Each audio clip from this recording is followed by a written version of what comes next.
Кыргызстанда соңку 7 айдын ичинде ичеги карын инфекциясынын 16528 учуру катталды. Бул тууралуу оорулардын алдын алуу департаменти билдирген. Былтыр ушул эле аралыкта 15528 учур катталган. Ооругандардын 85% 14 жашка чейинки балдар.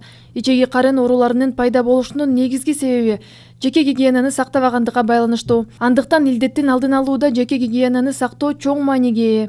Дааратканага баргандан кийин жана тамактанардан мурда колду самындап жууп, жуулбаган мөмө жемиштерди, жашылчаларды жебеш керек.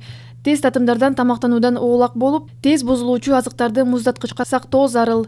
Оорунун алгачкы белгилери алсыздык, баш оорутма, ысытма, кусуу, ичтин оорусу жана өтүүсү. Ичеги инфекциялары абдан кооптуу, ал организмдин суусуздануусуна алып келет.